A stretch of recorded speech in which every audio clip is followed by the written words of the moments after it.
and he's just going to be yelling bro. I love this. A champion that yells bro all the time after a bro victory earlier today. By Sobero? By a guy literally who played on bro for 2 years. Makes too much sense. Oh, it's too clean. As you cannot trap him in a top lane. Is he just... He is just run. He's ghosting. He's ghosting. We're killing him right now. As he'll land the undertow and down goes Faker. There is nowhere he can go. He knew he couldn't flash.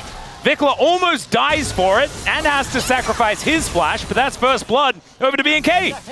Man, this guy's, he's got some vibes. He is helping out. As now we've got to dive towards the bottom side of the map. That bailout is not happening as Kellen will go down. It is a 1-for-1 sacrifice. As Owner will come on over and catch this wave, but Gumayusi, he's not going to be getting the experience for that one. As T1 kind of getting ran around in this early game. Okay, he's still having a great time in this lane, as we can see. Yeah, Olaf's his base stats are... Not bad. Not bad.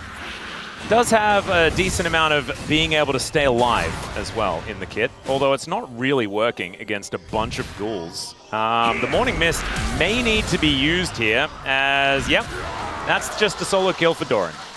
And so he goes back and he buys himself a Phage, teleports towards that top side of the map.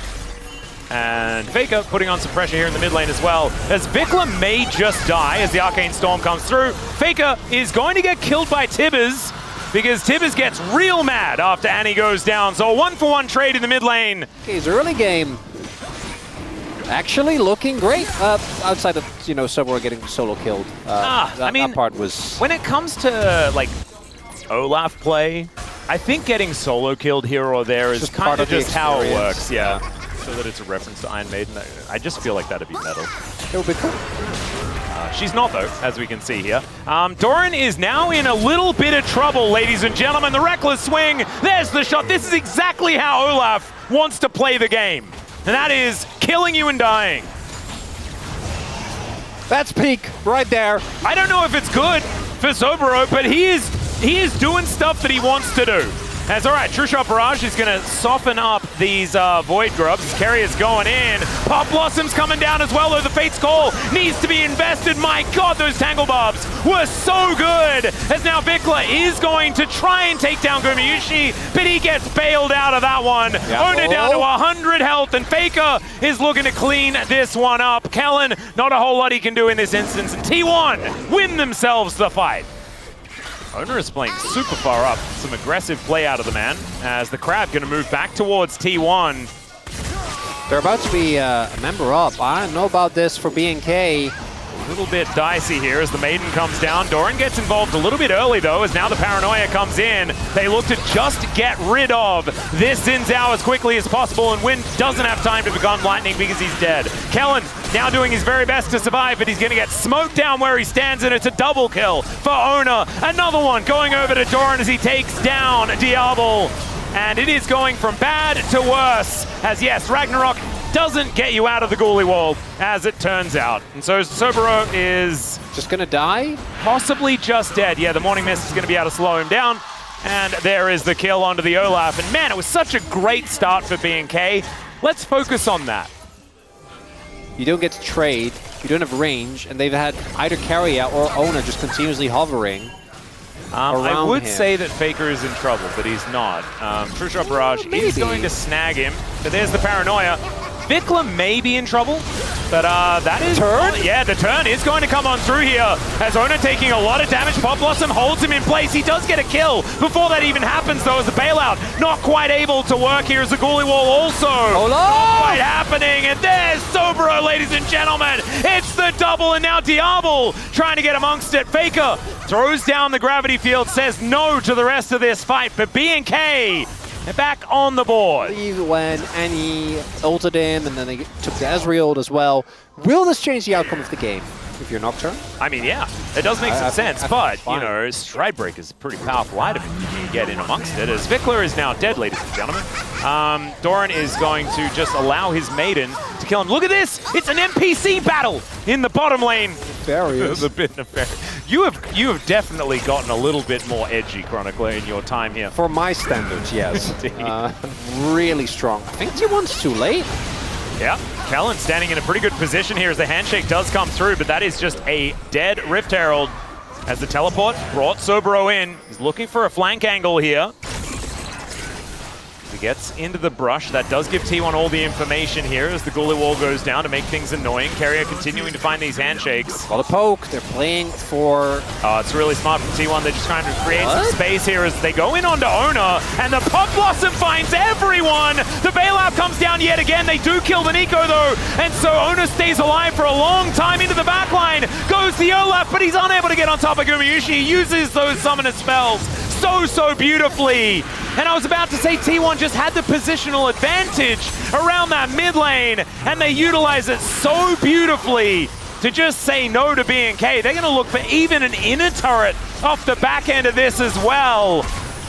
Oh man, I feel like they took so much from BNK just going for a desperation engage.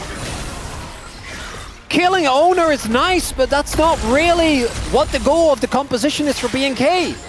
You can't take him off the rift. He will still just go for the team fights. And he's finding it once again. Keria up here alongside him. Let's see whether Doran and the Maiden can survive as the bailout does come in. The health bar is not going to quite be low enough though, as Diablo gets close, to be perfectly honest. Owner on the cross map is going to be taking the second dragon for T1, as the Rift Herald does deal with this top outer turret. Still actually a bit of a help here for BNK. Outside of the fact that they lose the dragon, they may be able to get another charge. I don't know about doing it themselves. They feel confident. Faker is back with full health. The zone control is decent. It's a 6v6 now as well. Tithers and the Maiden getting amongst it. And BNK, they're just not going to go for it. They don't have the confidence. And the Arakan just going to go over to T1. Was a little worried when I saw that TP, but Keria ensures, together with Owner, that operation... make sure Doran doesn't get instantly blown up is a success. Yeah. That being said, he is actually taking the Wolves instead. Diablo trying to do it one more time as Faker. If at first or second you don't succeed, try again. And unfortunately, don't try again, because it never really works here, ladies and gentlemen. Owner, though, is going low. Keria bails himself out, but it's not quite going to work as it's a 1-for-1 trade. Vikla, unfortunately, just doesn't have the health bar to survive in these fights. And Doran is just still taking the base. It's still kind of a window. Oh, they're not going to go for... I thought they were going to actually go for Dragon. There's no TPs. I think they could have. Instead, they're looking for the collapse onto Doran, who is going to trade his life for an inhib, which I think you're not too sad about. If you can turn it into Dragon. Well, let's see what he can actually find here as he's going to flash. There's a blast cone. Never mind. Never mind. Logs, they're 5 and 9. And it's not even necessarily in style, but it is on their own terms. That is definitely a fact. That's all right. Dragon going to be secured. That is Soul Point going over to T1. He did get his revenge. He did. The revenge of the Merc Wolf. As all right, Vikla, let's do it. Doran doesn't get stunned though, and he just wanders out of range. He places Sobro in a circle, and now he's just looking to kill him.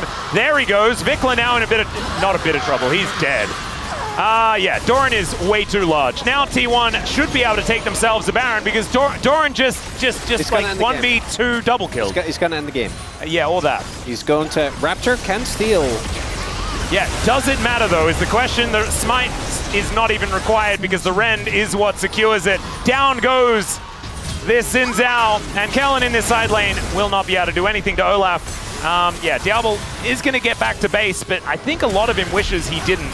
As, yeah, he's on the fountain, but the Maiden does not care about your fountain. And Doran doesn't care about your Nexus. He's going to kill that, and T1 going to win game 1.